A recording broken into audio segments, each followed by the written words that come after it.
को मानने वाला बुद्धू नहीं बुद्ध होता है। गुरु कोई व्यक्ति नहीं है, गुरु व्यक्तित्व है। और जितने आज कथा सुन रहे, एक बात जिंदगी में नोट करके जाना, तीन के चरणों में जीवन समर्पित कर देना। माँ, बाप और गुरु, यही धरती के भगवान।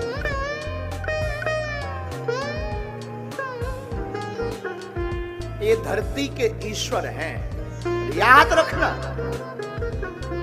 बहुत से लोग कहते हैं, गुरुजी बहुत लोग आलोचना करते हैं, क्या करें। जितने युवान यहां पर बैठे हैं ना, आपकी कोई आलोचना करता है, आप मौन हो जाओ।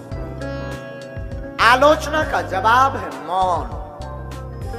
सहना सीखो, बढ़ना है तो सहो। बढ़ने की अगर तुम्हारे अंदर उड़ान भरने की, बुरा मत मानिएगा। आपने कभी सफर किया हो ट्रेन पर, कितना भी लगेज ले जाओ, कभी ट्रेन वाला तौलता है लगेज को? बोलिए हाँ या ना। बस में कितना भी लगेज यानी सामान ले जाओ, क्या वो तौलता है? नहीं। लेकिन एरोप्लेन, हवाई जहाज पर जब भी तुम चढ़ोगे, वो तौलेगा लगेज कितना है। हाँ जी या ना जी? बोलो ना। हाँ जी। क्यों? क्योंकि जिंदगी में जिससे उड़ना पड़ता है ना, उसे अपने साथ सामान कम लेकर चलना पड़ता है। तो कोई आलोचना कर रहा तो करने दो। तुम्हें अगर उड़ना है तो तुम मौन होना और सहना सीख जाओ। सहनशील बनो। मौन को में वो ताकत है कि किसी भी शत्रु को परास्त किया जा सकता है। आप घबरा जाते हो, कोई कुछ बोलता है तमतमा जाते हो, पद का भाव, अपने बल को दिखाने लगते हो। बल का प्रयोग करना है तो किसी आलोचक के लिए बल का प्रयोग क्या करना? बल का प्रयोग करना ही है तो जिंदगी में सफलता पाने के लिए बल का प्रयोग करना। बहुत आगे बढ़ना है तो अपने बल का प्रयोग, किसी के पीछे मत पड़ो। और आजकल जिंदगी में आप लोग सबसे ज्यादा ऊर्जा आसपास आलोचना करने वाले लोगों में तुम खर्च कर देते हो। कौन क्या कह रहा, इसने ऐसा क्यों कहा, इसने मुझ पर हंसा क्यों, इसने मुझे डांटा क्यों, इसने मेरी अवहेलना क्यों की।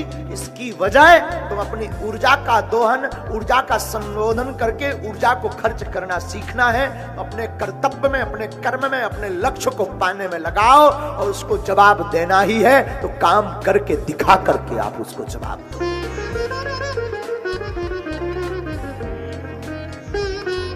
बुरा मत मानिए मेरे साधु। अपनी जिंदगी में आधे से ज्यादा लोग इसीलिए परेशान रहते हैं, लोगों ने क्या कहा। लोग जब तक हम तुम मरोगे नहीं ना, तब तक कहेंगे। जिस दिन मर जाएंगे उस दिन समझना अब बातें बंद। जो जिंदा है उसकी निंदा है। लोगों ने निंदा के लिए तो भगवान राम को नहीं छोड़ा। और हनुमान जी से ये कला सीखने को मिलती है। हनुमान जी पर कौन हंस रहा? लंका में रावण के दरबार में हनुमान जी खड़े हैं, लोग ताली बजा रहे, हो बंदर पकड़ गया। कोई ताली बजा रहा, कोई धक्का मार रहा, ये बंदर पकड़ गया, बंदर की पूंछ में आग लगेगी। हनुमान जी जवाब नहीं देते, बोले रुक जाओ भाई साहब, बापू मेरा भी टाइम आएगा तब बताऊंगा। और जब हनुमान जी का टाइम आया, आग लग गई। अब हनुमान जी समझ गए हमारा मौका है, तो दे पूंछ पे पूंछ। जिसने एक बार ताली बजाई की थी उसको डबल पूंछ। जिंदगी में जवाब देना सीखना है ना तो टाइम से जी, अभी नहीं। अपना टाइम आएगा तब बताएंगे,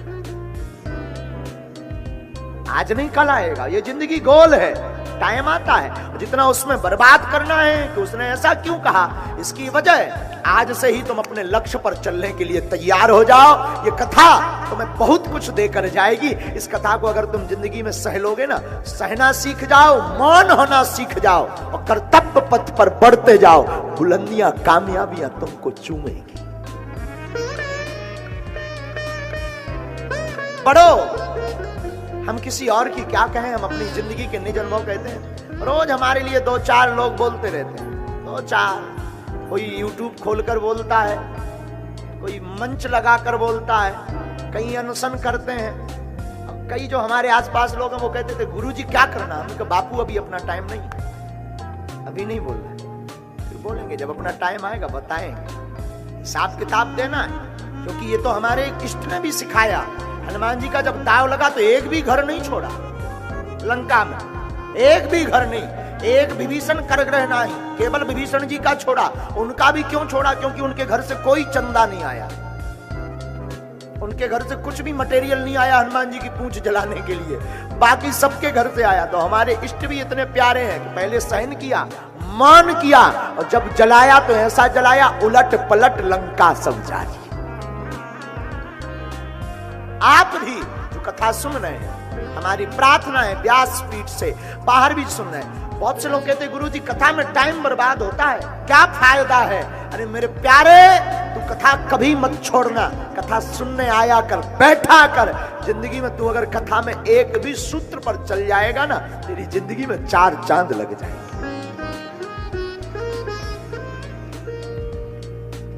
साधु, हमारा एक सूत्र है, आप सब विद्वान बैठे हो, किसी ने हमें सुनाई थी कुछ पंक्तियां। दुनिया को खिलाने वाला अक्सर भूखा सोता है, दुनिया को हंसाने वाला अक्सर अकेले में रोता है, तुम्हारी महंगी गाड़ी चलाने वाला अक्सर रिक्शे से घर जाता है, लाखों करोड़ों का बंगला बनाने वाला अक्सर बिना छत के सोता है। ये जिंदगी का सूत्र है। जो बहुत हंस रहा ना, बहुत दर्द छिपा बैठे उसने जिंदगी में, बहुत घाव है उसकी जिंदगी में, बहुत घाव। अभी जब हम आ रहे थे ना, बहुत से युवान बच्चे, सब बच्चे गुरुजी सीताराम धक्का खा रहे, जो पुलिस कर्मी लगे बेचारे वो भी परेशान, खुद भी धक्का खा रहे, लेकिन उनका भाव है कि एक बार गुरुजी से मिल लें। हमें भी बहुत दुख होता कि हम मिले, हमें भी लगता कि हम पकड़े हाथ, हमें भी लगता कि उसको कुछ सुनाएं, हमें भी लगता कि उसका कुछ बताएं, पर मजबूरी हो जाती। तुम लोग निराश मत होना, आज नहीं तो कल जरूर मिलेंगे, पक्का है मिलेंगे। और हम तुम्हें साथ शरीर मिल पाए या ना मिल पाए, हमारी जो साधना है, हमारे ऊपर जो हमारे गुरु की कृपा है ना, तुम निराश मत होना। इस बात को बिल्कुल नोट कर लेना, तुम हमसे मिलने नहीं, हमारे गुरु की कृपा से मिलने चले आए।